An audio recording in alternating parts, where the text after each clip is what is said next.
tao sa kanila kasi talagang sa mga events na ganito, pinoprotektahan nila tayo, naalagaan nila tayo. At, syempre, lagi silang rumiresponde kapag may mga super delikadong sitwasyon. Talagang delikado. Mga katirada, 3 buwan, 35% agad ang tinaas ng crime rate sa bansa. Saan tayo pupulutin yan?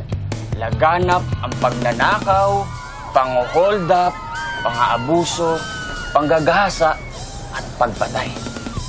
At ayon sa data, mga adik ang madalas na salarin. Naku, nakakaloka. Pag nanonood tayo ng balita, puro na lang mabibigat yung nakikita natin.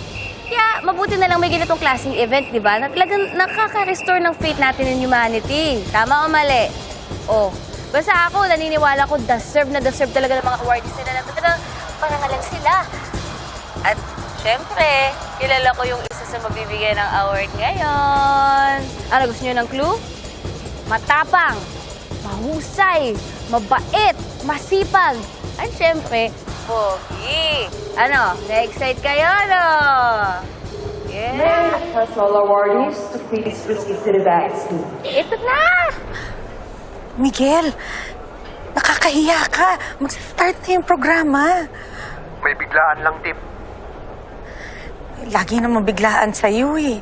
Ang hirap mo kasing asahan eh. Lagi ka nalang may excuse.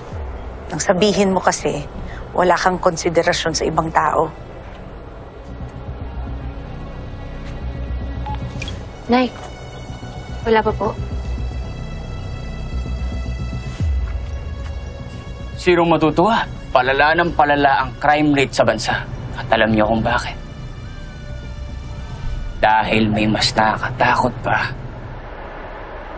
kaysa mga kriminal at sindikato.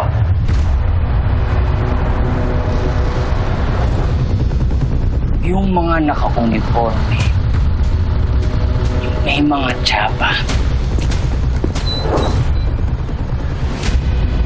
sila ang mas nakakatakot.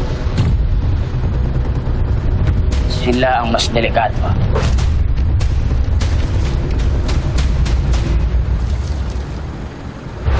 Ang mga pulis, na dapat sana ay protektor natin, ngayon, ang mga kriminal at sindikato ang pinoprotektahan. Okay na to. Sige na, Gonzalo. Daanin mo na sila. Pero huwag kayong mag-aalala, mga katirada. Hindi kami titigil tumirada para sa katotohanan. Kahit sino, kahit saan.